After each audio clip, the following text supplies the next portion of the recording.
Loose ടോക്കിലേക്ക് ഒരിക്കൽ കൂടി സ്വാഗതം. ലോക്സഭാ തെരഞ്ഞെടുപ്പ് ഇങ്ങനെ എത്തി. നമുക്ക് ലൂസ് ടോക്ക് ചർച്ച ചെയ്യുന്ന കാല വിഷയമാണെങ്കിൽ പോലും കോൺഗ്രസിന്റെ സ്ഥാനാർത്ഥികളെ സംബന്ധിച്ച് പ്രഖ്യാപനം ഇനിയും ഉണ്ടായിട്ടില്ല. എല്ലായിടത്തും തിരുവനന്തപുരത്ത് തന്നെ എല്ലായിടത്തും എന്താണ് പന്നൻ രവീന്ദ്രന്റെയും രാജീവ് ചന്ദ്രസേനന്റെ ഒക്കെ ചുവരെടുത്തും പോസ്റ്ററുകളൊക്കെ നിറഞ്ഞു കഴിഞ്ഞു. അപ്പോഴാണെന്ന് അറിയാം, എങ്കിൽ പോലും ഔദ്യോഗിക പ്രഖ്യാപനം വരാതെ എങ്ങനെ ചെയ്യുന്നുള്ളതാണ്. ഇപ്പോ ശശി തരൂർ ഓക്കെയാണ്, അതുപോലെ തന്നെ ബാക്കിയുള്ളവർക്ക് വേണ്ടി വെയിറ്റ് ചെയ്യുന്നതായിരിക്കും അവർ പറയും പോലെ തന്നെ. മറ്റൊരു സ്ഥാനാർത്ഥി ഇല്ലല്ലോ. അതെ, അവരുടെ ഏറ്റവും വലിയ ആത്മവിശ്വാസം തന്നെ ശശി തരൂർ തന്നെയാണ്. കാരണം BJP-യിലൊരു വമ്പനാണ് നമുക്കറിയാം.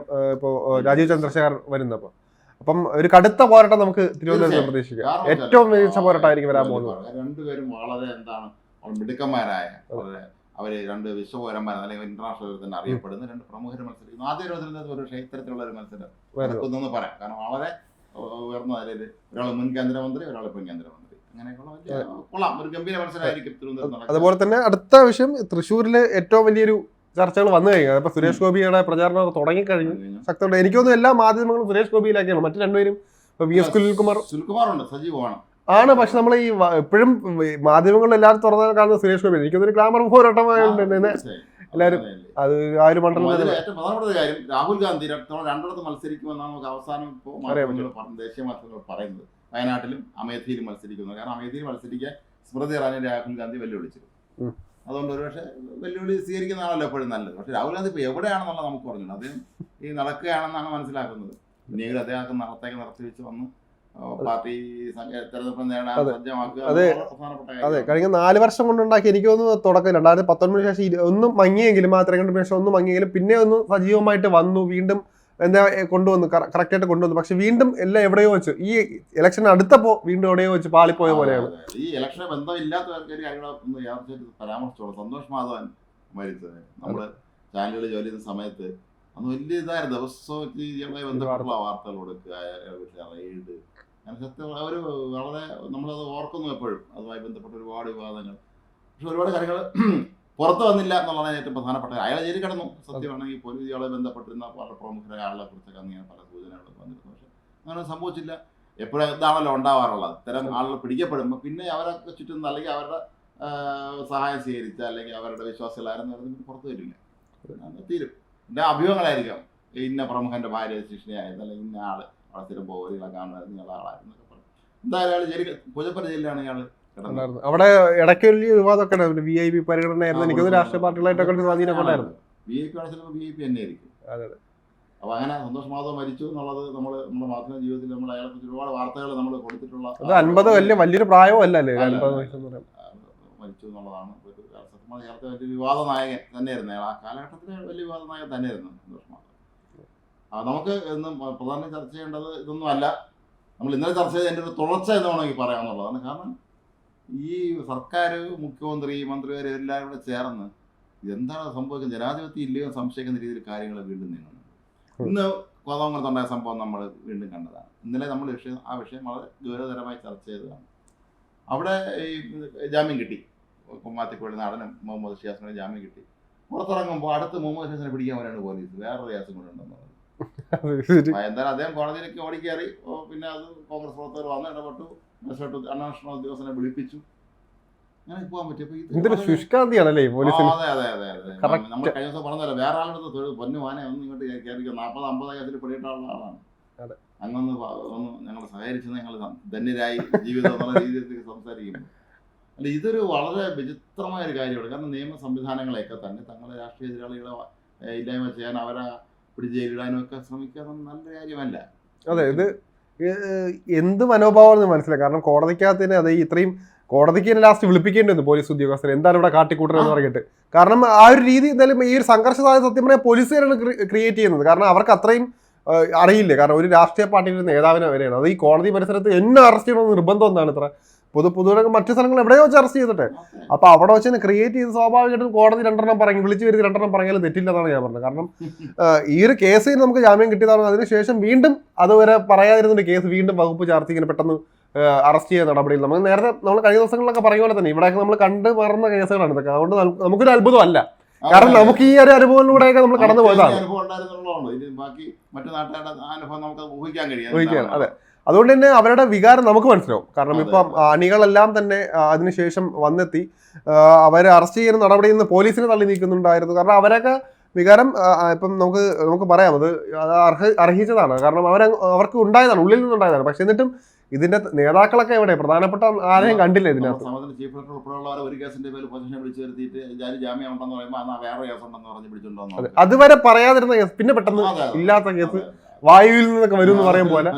ഇതൊക്കെ നമ്മൾ അനുഭവിച്ചിട്ടുള്ളതുകൊണ്ട് നമുക്ക് അതിന്റെ ഒരു ശക്തി മനസ്സിലാക്കാൻ കഴിയും. പക്ഷെ ഇതൊക്കെ ശരിയായ നടപടിയാണോ എന്നൊന്നുകൂടെ ചിന്തിക്കണം. ഒന്നുമില്ല, അദ്ദേഹം മുഖ്യമന്ത്രിയുടെ ഓഫീസുള്ളവരായിരിക്കും ഇടപെടുന്നത്. പക്ഷെ അതിന്റെ പാർട്ടിയെങ്കിലും അക്കാര്യത്തിനെ കുറിച്ച് ഒന്ന് ചിന്തിക്കുന്നത് നല്ലതായിരിക്കും. കാരണം ഇതൊക്കെ ജനത്തിന് മുമ്പില് ഇമേജ് വർദ്ധിക്കാനല്ല, ഈ ജനങ്ങളുടെ മുമ്പ് അപഹാസ്യരാവാൻ മാത്രമേ സഹായിക്കുള്ളൂ. അതെ, നമ്മൾ ഈ മുഖ്യമന്ത്രി എല്ലാവരും പറയുമ്പോൾ എനിക്കൊന്ന് മുഖ്യമന്ത്രി എല്ലാം അറിഞ്ഞിട്ടായിരിക്കില്ല ചിലപ്പോൾ ഒരുപക്ഷെ, എന്നാലും ഈ പാർട്ടി പ്രതികാരം തന്നെയാണ് ഇതൊക്കെ.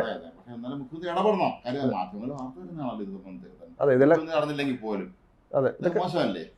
ഇതൊക്കെ ഇങ്ങനെ വരുമ്പോഴാണ് നമ്മൾ ഈ ഇവിടുത്തെ ഈ നിയമവ്യവസ്ഥയെ കുറിച്ച് നമ്മൾ ചിന്തിക്കുന്നത്. കാരണം ഇവര് നിയമത്തിന്റെ സംരക്ഷണത്തിൽ നിന്നാണ് ചെയ്യുന്നെങ്കിൽ പോലും ഇതൊക്കെ ഒരു തരംതാണ രീതിയാണ്. തരംതാണ രീതി എന്ന് പറയാനേ പറ്റുള്ളൂ ഇതിനകത്ത്. കാരണം നമുക്ക് രാഷ്ട്രീയപരമായിട്ടുള്ള എന്തെങ്കിലും വൈരുദ്ധ്യങ്ങൾ ഉണ്ടെങ്കിൽ അത് ആ രീതിയിൽ പറഞ്ഞു തീർക്കുക, അല്ലാണ്ട് ഈ പോലീസിനെയും അല്ലെ അധികാരത്തെയും കൂട്ടുപിടിച്ചുണ്ടാവില്ല. ഇപ്പൊ പോലീസുകാരെ മറ്റവരുടെ ചൊൽപ്പടിക്ക് നിൽക്കുന്നതില്ല. കാരണം അതുവരെ ഇല്ലാതെ നമുക്ക് വ്യക്തമാണ്. ഒരാളെ വെല്ലുവിളിക്കാൻ പോയിട്ട് എടുത്തുകൊള്ളാം എന്നൊക്കെ പറയുക, ഇതൊക്കെ എന്താണ് ഒരു രാഷ്ട്രീയ ഒരു സാമൂഹ്യ രംഗത്തുള്ള ഒരു പ്രമുഖനല്ലേ. അപ്പൊ അതിനകത്ത് മുഖത്തൊക്കെ ഞാൻ എടുത്തോളാന്നൊക്കെ പറയുന്നത് എന്തൊക്കെ രീതി എനിക്ക് മനസ്സിലാവുന്നില്ല. ഇത് നമ്മുടെ ഈ ഇത്തരം ഉദ്യോഗസ്ഥന്മാര് പോലീസ് എത്രയോ നല്ല ആളുകളുണ്ട്, ഇത്രയും നല്ല മനുഷ്യരായിട്ടുള്ളത്. പക്ഷെ ഇങ്ങനെ കുറച്ച് പേര് അമിത വിധേയത്വം കാണിച്ച് അത് ആര് ഭരിക്കുമ്പോഴും പലപ്പോഴും ഈ ഭരണാധികാരികളുടെ ജീവിതം കൊഞ്ഞാട്ടാക്കിയിട്ടുള്ള ഇങ്ങനത്തെ ഈ കക്ഷികളാണ്. ഈ ഉദ്യോഗസ്ഥന്മാർ അവസാനം ഇവരെ പ്രൊട്ടക്ട് ചെയ്യേണ്ട ബാധ്യത ഇവർക്കാവും. പ്രൊട്ടക്ട് ചെയ്ത് അവസാനം ഇവരെ ആരും കഷ്ടത്തിലാവും. അത് സത്യമാണത്. അത് ഉദ്യോഗസ്ഥന്മാര് അമിതവിധത്വം കാണിക്കുകയും അമിതവിധത്വം കാണിക്കുന്ന ഇവൻ ഭയങ്കര എന്റെ വളരെ ഉദ്യോഗസ്ഥനാണെന്ന് തെറ്റിദ്ധരിക്കുകയും അടുത്തൊരു ഭരണം മാറുമ്പോൾ ഇയാൾ മറിയിട്ടും ചാടും. അവരെ സംബന്ധിച്ചവർക്ക് വലിയ പാവം കിട്ടേണ്ട പദവിയാണ് പ്രധാനം. സ്വന്തമായ നിലപാടില്ലാത്തതിന്റെ ഒരു പ്രശ്നമാണ്. കാരണം ഇപ്പൊ ഈ പറഞ്ഞ ആളെ നാളെ സാറേന്ന് വിളിക്കേണ്ടി വരും. അതിൽ ഇപ്പൊ തന്നെ ഈ കാണിക്കുന്ന കാല് പിടിക്കേണ്ടി വരും. അങ്ങനെ പല രീതിയിലും. കാരണം അവർക്കും നിലനിൽപ്പാണ്, അവരെ സംബന്ധിച്ചൊരു നിലനിൽപ്പാണ്. എങ്കിൽ പോലും ഈ ഒരു പ്രത്യേക ഒരു ഓഫീസറാകുമ്പോൾ ഈ ഒരു അധികാരത്തിൽ നിൽക്കുമ്പോൾ നമ്മൾ അങ്ങനെ ചെയ്യാൻ വെട്ടുവീഴ്ചകളൊന്നും പാടില്ല. കുറെയൊക്കെ നമ്മൾ ശ്രദ്ധിക്കേണ്ടതുണ്ട്. ഇതിനകത്ത് കുറെ ശ്രദ്ധയോടെ കാര്യങ്ങൾ കൈകാര്യം ചെയ്യേണ്ടതുണ്ട്. ഇപ്പൊ നിയമം അറിയില്ല അത് പറഞ്ഞു പഠിപ്പിക്കുക, അല്ലെങ്കിൽ മേളിലുള്ളവർക്ക് ചിലപ്പോൾ പറയുമായിരിക്കും അവയെ അറസ്റ്റ് ചെയ്യടാ, അവരെ എങ്ങനെ ചെയ്യടാന്നൊക്കെ പറയുമ്പോൾ പറഞ്ഞു മനസ്സിലാക്കുക. അല്ലെങ്കിൽ ഇങ്ങനെ നിയമവശങ്ങളുണ്ട്, അല്ലെങ്കിൽ ഇങ്ങനെ ഉണ്ടായിക്കഴിഞ്ഞാൽ ഇങ്ങനെ വലിയ രീതിയിലുള്ള ലഹള തന്നെ നടക്കാൻ സാധ്യതയുണ്ട്. അതൊക്കെ കോടതിക്ക് ചിലപ്പോൾ അതൃപ്തി ഉണ്ടാക്കും. ഇതൊക്കെ മുൻകൂട്ടി തന്നെ ഇവർക്കൊക്കെ അറിയായിരിക്കുമല്ലോ. MLA ഒരുപാട് പ്രിവിലേജസ് ഉണ്ട്, അത് സത്യമാണ്. അത് പോലീസിന് അറിയുകയും ചെയ്യാം. MLA എന്ന് പറയുന്നത് അവരുടെ പ്രോട്ടോകോൾ വെച്ച് നോക്കുമ്പോൾ നമ്മുടെ സംസ്ഥാന DGP-കൾ വലിയ ആളാണ്, വലിയ പദവികളാണ്. പ്രോട്ടോകോൾ വെച്ച് നോക്കുമ്പോൾ DGP-കൾ ചീഫ് സെക്രട്ടറികളൊക്കെ വലിയ ആളാണ്. ഒരു MLA എന്ന് പറയുന്നത് ജനപ്രതിനിധി, ജനങ്ങളുടെ പ്രതിനിധിയാണ്. Elected representative of the people എന്നാണ്, നമ്മുടെ ജനമാണത്. അതുകൊണ്ട് ഈ ജനപ്രതിനിധികളെ ഈ രീതിയിൽ കൈകാര്യം ചെയ്യുന്നത് നമ്മുടെ മുഖ്യമന്ത്രി തന്നെ പറയാറുണ്ട്. അദ്ദേഹം പലപ്പോഴും പറയാറുള്ള ഒരു കാര്യമാണ്. അടിയന്തരാവസ്ഥക്കാലത്ത് അദ്ദേഹത്തെ അന്ന് MLA ആയിരുന്ന പിണറായി വിജയനെ അറസ്റ്റ് ചെയ്ത് ലോക്കപ്പിലിട്ട് മർദ്ദിച്ചത്. അത് MLA ആയിരുന്നു. MLA ആയിട്ട് പോലും അന്ന് മർദ്ദിച്ചു എന്നുള്ളതിനെ കുറിച്ച് മുഖ്യമന്ത്രി ഇപ്പോഴും വളരെ വികാരാധീനെ പറയാറുണ്ട്. ക്രൂരമായി നടന്ന മർദ്ദനത്തെ കുറിച്ചൊക്കെ തന്നെ. അങ്ങനെയുള്ള ഒരാൾ ഭരണത്തിലെത്തുമ്പോൾ ആഭ്യന്തര കൈകാര്യം ചെയ്യുമ്പോൾ അങ്ങനെ സംഭവിക്കാതിരിക്കാനാണ് നോക്കേണ്ടത്. അതിന് പകരം ഈ ജനപ്രതിനിധികളൊക്കെ ഈ രീതിയിൽ ഒരു കേസിന് ജാമ്യം കിട്ടി കഴിഞ്ഞാൽ അടുത്ത കേസിന് പിടിച്ചുകൊണ്ടോ, മുമ്പ് PC കേസിനെ പിടിച്ചോണ്ടെന്ന് ഓർമ്മയുണ്ടല്ലോ. അവിടെ എന്തുവരെ വീട്ടിൽ മാങ്കൂട്ടത്തിന് രാവിലെ വീട്ടിൽ ഉറങ്ങിക്കിടന്ന നേരം വെളുത്തിട്ട് വിളിച്ചാലും വരും എന്നുള്ള ഒരാളിനെ അയാളെ വീട്ടിൽ ചെന്ന് കൊച്ചുകുളപ്പം കാലത്തെ ഏതാണ്ട് തീവ്രവാദി പിടിക്കുന്നത് പോലെ പിടിച്ചോണ്ട് പോയി. ഇതൊക്കെ വളരെ മോശമാണ്. ഇതൊന്നും ജനാധിപത്യത്തിന് ഭൂഷണമല്ല. നമ്മളെ പലപ്പോഴും പറയാറുള്ളത് പോലെ പശ്ചിമ ബംഗാളിലെ CPM ഭരണത്തിന് കീഴിൽ നടന്നിട്ടുള്ള പല സംഭവങ്ങളും ഏതാണ്ട് ഇത് തന്നെയാണ്. അവിടെ ഇപ്പോൾ അവസ്ഥ എന്താണെന്ന് അറിയാം. അവിടെ വട്ടപൂജയാണ്. ഒരു MLA ഇല്ല CPM-ന്, പതിറ്റാണ്ടുകൾ ഭരിച്ച പശ്ചിമ ബംഗാളിൽ. പക്ഷെ അവിടെ മമത ഉണ്ടായിരുന്നു ഇതിനൊക്കെ അവരെ തിരിച്ചു കൊടുക്കാൻ. കേരളത്തിൽ അങ്ങനെ ആരും ഇല്ല എന്നുള്ളതാണ് ഇതിൻ്റെ ഏറ്റവും പ്രധാനപ്പെട്ട ഒരു കാര്യം. പക്ഷെ നമ്മൾ എല്ലാം പറയാം, ഒന്ന് ചീങ്ങിയാൽ മറ്റൊന്നിന് വളമാകും എന്ന് പറയും പോലെ ഇപ്പം LDF ഇപ്പം ഈ ഇടത് സർക്കാർ ഇപ്പം ചീങ്ങിയാൽ അത് UDF-ന് വളമാകുമോ എന്ന് ചോദിച്ചു കഴിഞ്ഞാൽ അതിനകത്ത് പ്രത്യേകിച്ചൊന്നും പറയില്ല. കാരണം അവരിപ്പം ഇതിനകത്ത് നമുക്കറിയാം ഒരു MLA, സാധാരണ ഒരു MLA ആണ് അവർക്ക് വേണ്ടി പോരാടുന്നത്. ഇതിന്റെ മെയിൻ സ്ഥാനത്തുള്ള ആരെയും ഇവിടെ കാണാനില്ല. ഇതിനകത്ത് ഇപ്പം ഒരു ചിലപ്പോൾ ഒരു പ്രസ്താവന ഇറക്കും, അത് വലിയ പൈശാചികമായി പോയി അല്ലെങ്കിൽ വിഷമകരമായി പോയി, ഇങ്ങനെ ചെയ്യാൻ പാടില്ല എന്നൊക്കെ പറഞ്ഞു. അങ്ങനെയല്ല വേണ്ടത്, ഗ്രൗണ്ടിൽ ഇറങ്ങി കളിക്കണം. ഈ ഒരു സമയം അവർക്ക് ഇത്രയും കാലം സുഖജീവിതത്തൊക്കെ കഴിഞ്ഞു, ഇതാ ഇലക്ഷൻ കഴിഞ്ഞ് എത്തി. അവർ ഇനിയും ഗ്രൗണ്ടിൽ ഇറങ്ങി വെയിലുകൊള്ളാതിരുന്ന് കഴിഞ്ഞാൽ കാര്യം നടക്കില്ല. അല്ലാതെ അല്ലാണ്ട് വീട്ടിനകത്ത് ഇരുന്ന് ഇങ്ങനെ പ്രതിഷേധങ്ങൾ നടത്തിയിട്ട് കാര്യമില്ലല്ലോ. 77 പേരെ KPC സെക്രട്ടറിമാരാക്കിയിട്ടുണ്ട്. അത്ര ധന്യമായ കാര്യം ചെയ്തിട്ടുണ്ട്. അത് ഇലക്ഷൻ പ്രവർത്തിക്കുന്ന രണ്ടാമത്തെ കാര്യമല്ലേ. കസേര കിട്ടി കഴിഞ്ഞു. ഇതിന് നമ്മൾ ഫേസ്ബുക്കിൽ നോക്കിയാൽ മൊത്തം ആശംസ, ഇതുകൊണ്ട് അവരുടെ ജീവിതം ധന്യമായി. അപ്പോൾ അത് കുഴപ്പമില്ല, അവർക്കത് ആകാം എന്നുള്ളിടത്താണ്. അപ്പോൾ മാത്യുക്കുളനാടനെയൊക്കെ പോലെയുള്ള അല്ലെങ്കിൽ രാഹുൽ മാങ്കുളത്തിനെയൊക്കെ പോലുള്ള ആളുകൾ നിരന്തരം ഈ തരത്തിലുള്ള പോലീസ് അട്രോസിറ്റി അല്ലെങ്കിൽ മുഹമ്മദ് ഖിയാസിനെ പോലുള്ളവരൊക്കെ നേരിട്ടുകൊണ്ടിരിക്കുക. അവരാരും ഫ്ലക്സ് വയ്ക്കാറില്ല. ബാക്കി ഫ്ലക്സ് വീരന്മാർ പെട്ടെന്ന് ഈ തെരഞ്ഞെടുപ്പ് നടക്കുമ്പോൾ ഇവരെയൊക്കെ പടങ്ങൾ ഇഷ്ടംപോലെ കാണാം. ഏതെങ്കിലും AICC നേതാക്കൾ വരുമ്പോഴൊക്കെ തന്നെ നമ്മൾ കാണാം വെള്ളയമ്പലം ഭാഗത്താണ് ഏറ്റവും ഫ്ലക്സ് വരുന്നത്. അയ്യോ സത്യം. വരുന്ന നേതാവിന് അഭിവാദ്യം ചെറിയ ഫോട്ടോയും ഇത് അങ്ങോട്ട് അർപ്പിച്ച നേതാവിന്റെ വലിയ ഫോട്ടോയൊക്കെ വെച്ച് നാണം എന്നുള്ള സാധനം ഇവർക്ക് പറക്കില്ലെന്ന് തോന്നിയപ്പോൾ കാണുന്നത് ഈ ഇത്രയും ഫ്ലക്സ് വയ്ക്കുന്നത്. തിരുവനന്തപുരത്തിന് ഫ്ലക്സ് വയ്ക്കുന്നതിൽ സ്പെഷ്യലൈസ് ചെയ്ത ചില നേതാക്കന്മാരൊക്കെ ഉണ്ട് കോൺഗ്രസിൽ. ഫ്ലക്സ് ആണ് അത്. ഇടയ്ക്കൊരു വിവാദം ഉണ്ടായിരുന്നു, ഫ്ലക്സ് വിവാദം ഉണ്ടായിരുന്നില്ല. അവരെ പാർട്ടിക്കകത്ത് തന്നെ പല രീതിയിൽ മാറ്റി. എനിക്ക് തോന്നുന്നു വീട്ടിൽ VD സതീശൻ ഇപ്പൊ പ്രതിപക്ഷ ഇത് വരുന്നതിന് മുന്നോടിയായിട്ട് ഇതിനെ കുറെ ഫ്ലക്സുകളൊക്കെ അവിടെ പൊങ്ങിയതാണ്. ഇപ്പൊ ഫ്ലക്സുകളൊന്നും സാധാരണക്കാരന് പൊറുതിമുട്ടാണ്. മുഖ്യമന്ത്രി ദിവസങ്ങളൊക്കെ ഭയങ്കര പ്രകോപിതനാണ്.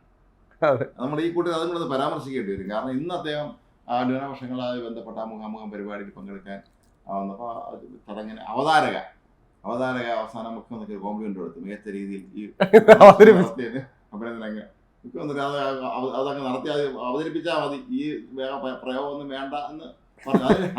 അതിന് രണ്ട് വശമുണ്ട്. ഒന്ന് ഒരുപക്ഷെ അവതാരകയുടെ ഔചിത്യ കുറവെന്ന് നമുക്ക് പറയാം. കാരണം മുഖ്യമന്ത്രി അഭിനന്ദിക്കേണ്ട ആവശ്യമില്ല, അത് ഔദ്യോഗിക പരിപാടിയാണ്. രണ്ട്, മുഖ്യമന്ത്രി അല്പം ശാന്തനാകാമായിരുന്നില്ല. അപ്പൊ ഈ നമുക്കറിയാം, നമുക്ക് പല അവതാരകളും വരുന്നവരൊക്കെ അവസ്ഥ നമുക്ക് അറിയാം എന്നുള്ളതാണ്.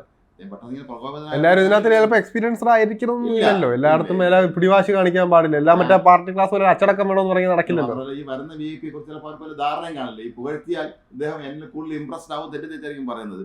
യൂണിവേഴ്സിറ്റി കോളേജിൽ മുമ്പൊരിക്കലും മറ്റേ ശ്രീല ടീച്ചർ സ്വാഗതം പറഞ്ഞത് പ്രകോപിപ്പിച്ചു.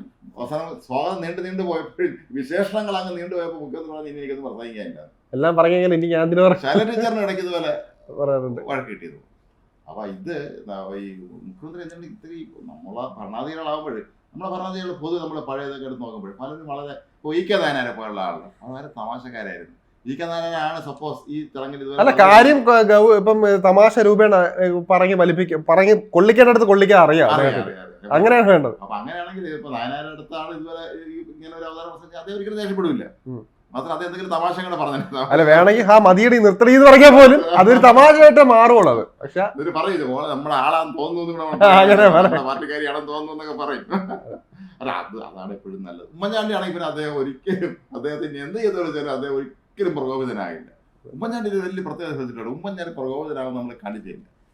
എത്ര അദ്ദേഹത്തിനെ ഇനി ഇറിറ്റേറ്റ് ചെയ്താലും അദ്ദേഹം പ്രകോപിതനായാലും.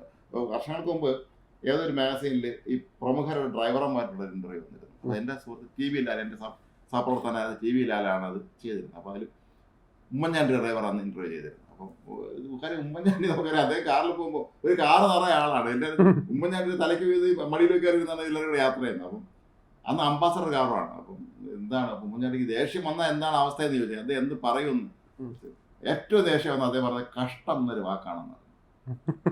ആ വാക്ക് കഷ്ടമാണ് അദ്ദേഹത്തിന്, അത് പറയില്ല അദ്ദേഹം. പിന്നെ നിവർത്തി കേട്ടോ അദ്ദേഹം പറയുന്നത് കഷ്ടമെന്ന് പറയുന്നത്. എന്ത് പറഞ്ഞാൽ അദ്ദേഹത്തിന്റെ കസേരക്കാരൻ എടുത്ത് ഇരുന്നില്ല, ഒരു മാനസിക പ്രശ്നമുള്ള ഒരാളാണ്. അതിന്റെ കസേരക്കാരൻ മുഖ്യമന്ത്രി വരുമ്പോ ഇയാൾ കസേര ഇരിക്കുകയാണ്, ഞാനാണ് മുഖ്യമന്ത്രി എന്ന് പറഞ്ഞത്. അപ്പൊ അതൊക്കെ നമ്മളെപ്പോഴും നമ്മുടെ ഭരണാധികാരികൾ പ്രകോപിതരാവരുത്. നമ്മുടെ സമയം മാത്രം ഇന്ന് ന്യൂനപക്ഷങ്ങളുടെ സമ്മേളനത്തിൽ ഒരു തർക്കം ഉണ്ടായിരുന്നു. ഈ നമ്മുടെ അവിടെ തീരാറ്റുപേട്ടയിൽ ആ പള്ളി വികാരിക്ക് നേരെ ആക്രമണം നടത്തിയ സംഭവം ഉന്നയിച്ചപ്പോൾ KNM-ന്റെ സംസ്ഥാന വൈസ് പ്രസിഡന്റ് ഹുസൈൻ മടവൂര് പറഞ്ഞത് ശരിയത് ഒരു വിഭാഗത്തിൽപ്പെട്ടവരെ മാത്രം അവിടെ പ്രതികളാക്കിയെന്ന് പറഞ്ഞാൽ മുഖ്യമന്ത്രി പൊട്ടിത്തെറിച്ചു. അദ്ദേഹം ശക്തമായ രൂക്ഷമായ ഭാഷയിൽ അദ്ദേഹം തിരിച്ച് മറുപടി പറഞ്ഞു. അപ്പോൾ എന്താണ് പറഞ്ഞത്, നമ്മുടെ മുഖ്യമന്ത്രി ഇങ്ങനെ പെട്ടെന്ന് പ്രകോപിതനാവുന്ന എന്തിനാണെന്ന് മനസ്സിലാവുന്നില്ല. നമുക്ക് പ്രകോപനമൊന്നും വേണ്ട. അല്ല ഇവിടെ നമ്മൾ പറയില്ല നേരത്തെ ഏത് തരത്തിലും നമുക്ക് പറ്റാത്തൊരവസ്ഥയാണ്. കാരണം ഇപ്പോൾ മുഖ്യമന്ത്രിയുടെ അടുത്ത് ഇപ്പോൾ ഇങ്ങനെ പേടിച്ച് കലിതുള്ളി നിൽക്കുന്ന ആളടുത്ത് നമുക്ക് എന്ത് പറയാൻ പറ്റും? അല്ലെങ്കിൽ ഇപ്പം പ്രതിഷേധിക്കാൻ പോയാൽ അതെ ആരടുത്തും ഒന്നും പറയാൻ പാടില്ല, എൻ്റെ അടുത്തൊന്നും പറയണ്ട, ഞാൻ കോപിക്കും എന്ന് പറയുന്ന രീതിയിൽ ഇങ്ങനെ ഉറങ്ങിതുള്ളി നിൽക്കുന്ന ആളടുത്ത് പിന്നെ എന്ത് പറയാനാണ്? ഇപ്പം മാധ്യമങ്ങൾ അകറ്റി നിർത്തുന്നുണ്ട്, അല്ലാണ്ട് തന്നെ അദ്ദേഹത്തിന്റെ വാക്കുകൾ കേൾക്കാൻ വേണ്ടി കാത്തിരിക്കുന്നു കുറേ പേര്. കാരണം ഇവിടുത്തെ ഇത്രയും വലിയ പ്രശ്നങ്ങൾ നമുക്കറിയാം. ഈ പൂക്കോട് കേസിന് ഒന്നും തന്നെ ഒരു പ്രതികരണം ഉണ്ടായിട്ടില്ല. എത്ര കാര്യങ്ങളൊക്കെയായിരുന്നു ഉണ്ടായിരുന്നു. ഇപ്പോഴും അത് ഞാൻ ആലോചിക്കുന്നുണ്ട്, അത് ഭയങ്കര ദുഃഖകരമാണ്. മുഖ്യമന്ത്രി പ്രതികരിക്കണമായിരുന്നു ആ വിഷയത്തിൽ. മുഖ്യമന്ത്രി അദ്ദേഹം വേറൊന്നും പറയണ്ട, അദ്ദേഹം ഇത്തരം സംഭവങ്ങൾ കേരളത്തിൽ ഉണ്ടായാൽ കർശന നടപടി സ്വീകരിക്കും എന്നുള്ളതെങ്കിൽ മുഖ്യമന്ത്രി പറയണം. അല്ലെങ്കിൽ ആ മറ്റേ കുട്ടിയുടെ വീട്ടിൽ ഇവിടുന്ന് നെടുമങ്ങാട് 18 കിലോമീറ്റർ ദൂരമേ ഉള്ളൂ, അരമണിക്കൂർ എത്താൻ അവിടെ പോയി ആ വീട്ടുകാരൊന്ന് ആശ്വസിപ്പിക്കാന്നൊക്കെ ഉള്ള പറയുന്നത് വളരെ അത് നല്ല കാര്യമാകുമായിരുന്നു. പക്ഷെ അങ്ങനെയൊന്നും ചെയ്യുന്നില്ല. അപ്പോൾ അത് മാത്രമല്ല അതിനെല്ലാത്തിനും ഈ ഇത്തരത്തിലുള്ള ഒരു മനോഭാവത്തോടുകൂടി കാണുന്നത് ശരിയല്ല. നമ്മുടെ ഭരണാധികാരികൾ എപ്പോഴും അങ്ങനെ ആയിരിക്കണം. ആരോടും നമ്മൾ ബഹളം വയ്ക്കുന്നവരായിരിക്കും. നമ്മൾ പരമാവധി സൗമ്യമായി പോവുക എന്ന് വെച്ചാൽ എല്ലാവർക്കും കയറി നിറങ്ങാനുള്ള ആളാവരുത്. പക്ഷേ നമ്മളൊരു കുറച്ച് ശാന്തമായിരിക്കണം. ഒരുപാട് നമ്മൾ പഴയ മുൻ മുഖ്യമന്ത്രിയൊക്കെ നമ്മൾ കാണുമ്പോൾ നമ്മളായിരിക്കും അഭിമുഖത്തിനൊക്കെ പോകുമ്പോൾ അതൊക്കെ അത്ര വളരെ സൗമ്യമായിട്ടാണ് സംസാരിക്കുന്നത്. പി കെ വാസുദേവൻ നായർ ഞാൻ അവർക്ക് മുമ്പൊരിക്കൽ ന്യൂസ് പറഞ്ഞാണെന്ന് തോന്നുന്നു. അത് ഒരിക്കൽ ഇങ്ങനെ ഇൻ്റർവ്യൂ ചെയ്യാൻ വേണ്ടി ഞാൻ എൻ്റെ സുഹൃത്ത് ഗോപികൃഷ്ണൻ, ഇപ്പോൾ 24 ഗോപികൃഷ്ണൻ ഇൻ്റർവ്യൂ ചെയ്യാൻ വേണ്ടി പോയി. അപ്പോൾ ഈ അവരുടെയൊക്കെ ആദ്യകാല തെരഞ്ഞെടുപ്പ് പി കെ വളരെ ചെറുപ്പത്തിൽ MP ആയ ആളാണ്. അപ്പോൾ അദ്ദേഹം ഒന്ന് മത്സരിച്ചപ്പോൾ ചെറുപ്പക്കാരനാണ്, അതിന് എതിർ സ്ഥാനാർത്ഥിയായിരുന്ന ആളുകൾക്ക് അദ്ദേഹം പറഞ്ഞത് പി കെ പറഞ്ഞത് അദ്ദേഹം ജനാധിപത്യപരമായ കാര്യങ്ങളിലൊന്നും വലിയ വിശ്വാസമുള്ള ആളായിരുന്നില്ല എന്നാണ്. ആ കുഴപ്പക്കാരനായിരുന്നു. വെച്ചാൽ ഇത് അക്രമം നടത്തുന്ന ഒരാളായിരുന്നു. വലിയ ഈ കുറച്ച് അക്രമമൊക്കെ നടത്തി ഈ ഇലക്ഷൻ ജയിക്കാൻ ശ്രമിക്കുന്ന ഒരാളായിരുന്നു. പക്ഷെ എന്നിട്ടും അദ്ദേഹം ഉപയോഗിച്ച ഭാഷ എന്താണ്, അദ്ദേഹം ജനാധിപത്യപരമായ കാര്യങ്ങളിൽ വലിയ വിശ്വാസമുള്ള ആളായിരുന്നില്ല എന്നാണ്. അപ്പോൾ അത് നമ്മളെപ്പോഴും അതൊക്കെ ശ്രദ്ധിക്കണം. കാരണം നമ്മൾ ഈ മറ്റുള്ള മനുഷ്യരെ കാര്യം നമ്മൾ പ്രകോപിപ്പിക്കുമ്പോഴേ ഒരുപക്ഷെ ഇന്ന് തന്നെ അദ്ദേഹം ആ അവതാരകയോട് ഒത്തിരി ദേശത്തിൽ പറഞ്ഞപ്പോഴേ അവർ പെട്ടെന്ന് ഒരു അപ്സെറ്റായി കാണുന്നുള്ള ഉറപ്പാണ്. മാത്രമല്ല വേറൊരു കാര്യം ശ്രദ്ധിക്കേണ്ടത്, ഇപ്പോൾ ഇത്രയും മാധ്യമങ്ങളുടെ മുമ്പിൽ ഇത്രയും പബ്ലിക്കായിട്ട് ആണ് ഇങ്ങനെയൊക്കെ പറയുന്നത്. മുഖ്യമന്ത്രി പറയുമ്പം അദ്ദേഹത്തിന് പറഞ്ഞിട്ട് പോകാം. ചിലപ്പോൾ സൈബർ സഹാക്കളൊക്കെ മാസമാണ് മറ്റേതാണെന്നൊക്കെ പറഞ്ഞ് ചിലപ്പോൾ ഇടും. പക്ഷെ ആ പെൺകുട്ടിയുടെ അവസ്ഥ ആലോചിച്ച് നോക്കി നോക്കുക, അവർക്ക് നേരിടാൻ പറ്റിയ ആ അവതാരകയുടെ അവസ്ഥ ആലോചിച്ച് നോക്കി.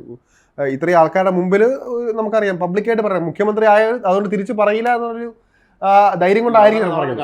എനിക്ക് തോന്നുന്നു സ്റ്റേജിന്റെ ബാക്ക്ഗ്രൗണ്ടിലെ കണ്ടെന്ന് അവതരിപ്പിക്കായിരുന്നു. സ്റ്റേജിൽ സാറിന് പലപ്പോഴും സംഭവിക്കാറുള്ള പോലെ അവർ മുന്നിൽ വന്ന് അല്ലെന്ന് തോന്നുന്നു കാണുന്നില്ലായിരുന്നു. നാളെ ദൃശ്യങ്ങൾ നമ്മളത് അവരെ കാണുന്നില്ലായിരുന്നു.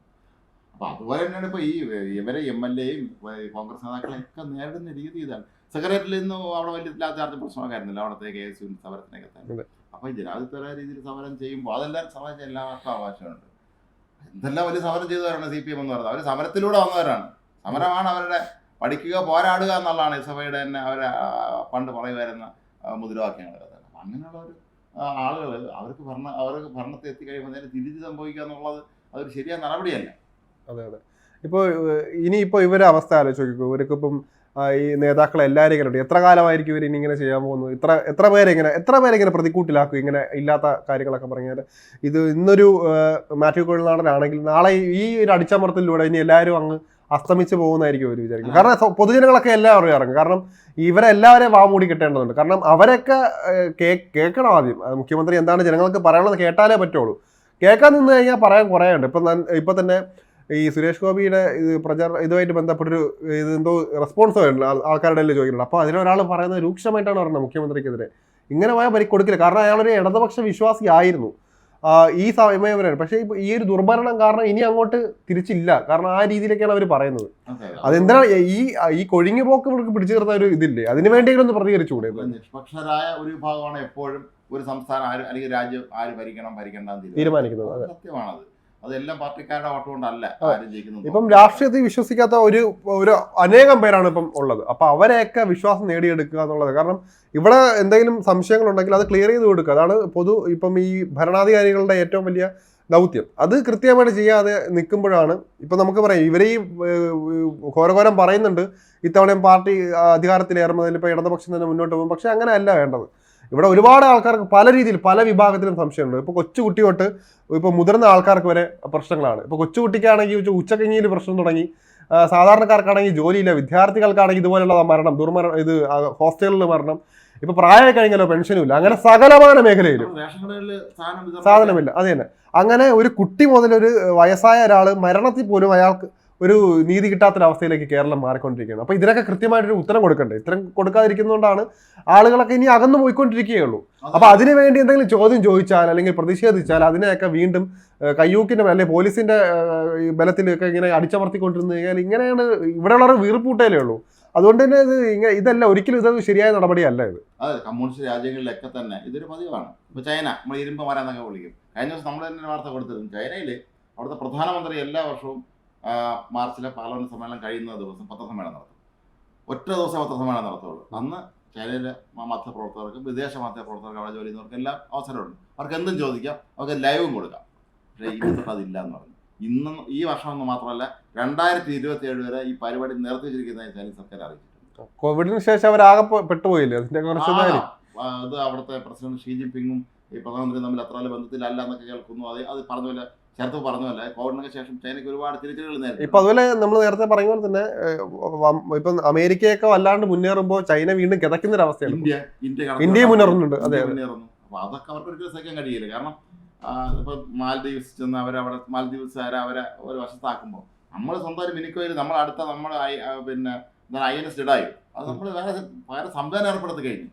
അപ്പൊ അത് അവർക്കത് ആ പാടെ ഒരു ഞെട്ടലായിരിക്കും. അപ്പൊ അത് ചൈന ഇവരെല്ലാം ചങ്കിലെ ചൈന എന്ന് പറയുന്ന രാജ്യത്ത് മാധ്യമങ്ങൾക്ക് സ്വാതന്ത്ര്യം ഇവിടുത്തെ കാര്യം അറിയാലോ. ഇവിടെയും പത്രസമ്മേളനത്തിന് ഇഷ്ടമുള്ള ചോദ്യം ചോദിച്ചാൽ എന്താണ് സംഭവിക്കുന്നതെന്ന് അറിയാലോ. ഇപ്പം നായരൊക്കെ മുഖ്യമന്ത്രി ആയിരുന്നപ്പം നിങ്ങളുടെ കടലാസയാന്നൊക്കെ ചോദിക്കുമായിരുന്നു. പക്ഷെ എന്നും പറഞ്ഞിരിക്കലും അതിലൊരു തമാശയാണ്. നമുക്ക് ഇഷ്ടം തോന്നും അത് ഇങ്ങനെയൊക്കെ ആണെങ്കിൽ. അതൊരിക്കലും അത് അധിക്ഷേപിക്കുന്ന രീതിയിൽ ഒരിക്കലും പറയില്ല വ്യക്തിപരമായി. ഇത് പെട്ടെന്ന് പ്രകോപിതനായി ദേഷ്യപ്പെടുക എന്ന് പറയുമ്പം അപ്പോൾ അത് ഈ മാത്യു കൊളുനാടൻ്റെ കാര്യത്തിൽ അത് വളരെ വ്യക്തമാണ്. കാരണം ഇത് ജനപ്രതിനിധികൾക്ക് നേരെ ഒരു ഇത്തരത്തിലുള്ള ഈ ഒരു യാതൊരു തരത്തിലുള്ള ജനാധിപത്യ മര്യാദയും പാലിക്കാതെ കാര്യങ്ങൾ ചെയ്യുക എന്ന് പറയുമ്പോൾ ഒരിക്കലും നമുക്കത് അംഗീകരിക്കാൻ കഴിയത്തില്ല. പക്ഷേ എന്നിട്ട് ഇവരെ സൈബർ സെല്ലുകൾ തന്നെ ഓരോ ദിവസം വന്ന് ഇങ്ങനെ ഇവരെന്തെങ്കിലും ആക്രമിക്കുക, തിരിച്ച് ഇവർ വ്യക്തിപരെ അധിക്ഷേപിക്കുക. കൊളുനാടനെ അതല്ലെങ്കിൽ മുഹമ്മദ് യാസിനെയൊക്കെ വ്യക്തിപരെ അങ്ങോട്ട് അധിക്ഷേപിച്ചുകൊണ്ട് ദിവസം പോസ്റ്റ് ഇടുക. അപ്പോൾ ഇതൊരു ശരിയായ ജനാധിപത്യ രീതിയല്ല.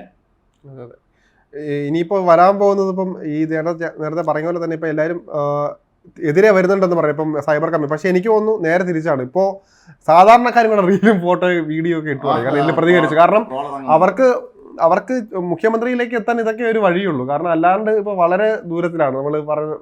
ഇനി അത് മാത്രമല്ല, മുഖ്യമന്ത്രി എന്ന് പറയുമ്പോൾ ഒരു റേഡിയോ പോലെ ആയി കഴിഞ്ഞു. അതായത് ഇപ്പോൾ നമ്മളൊന്നും ചോദിക്കണമെന്നില്ല. ഇനി ഇപ്പോൾ നോക്കട്ടെ, പ്രചരണമായി തുടങ്ങുമ്പം എല്ലാ വേദികളിലും കയറി ഇറങ്ങും ഓരോന്നായിട്ട്. അതിൻ്റെ വീരസ്യം പറയുക, അതൊക്കെയാണ് നടക്കാൻ പോകുന്നത്. അപ്പം ജനങ്ങൾക്ക് വേണ്ടത് അവർക്ക് അറിയേണ്ട സമയത്ത് മുഖ്യമന്ത്രിയുടെ വായിൽ നിന്ന് കേൾക്കുക എന്നല്ല. അല്ലാണ്ട് അവർക്ക്, അതായത് പാർട്ടിക്ക് വേണ്ടി സംസാരിക്കുന്ന മുഖ്യമന്ത്രി എല്ലാവർക്കും വേണ്ടത്. പ്രതിഷേധ സ്വരങ്ങൾ അടിച്ചമർത്തുക എന്ന് പറയുന്നത് ഒരിക്കലും കമ്മ്യൂണിസ്റ്റ് ശൈലിയല്ല, ചേർന്നതല്ല. വിദേശ രാജ്യങ്ങളിൽ ഒരുപക്ഷെ റഷ്യയിൽ പണ്ട് അതല്ലെങ്കിൽ ചൈനയിൽ ഇപ്പോഴും ഒക്കെ തന്നെ അത്തരം കാര്യങ്ങൾ തുടരുന്നുണ്ടായിരിക്കാം. പക്ഷെ നമ്മുടേത് ലോകത്തെ ഏറ്റവും വലിയ ജനാധിപത്യ രാജ്യമാണ് ഇന്ത്യ.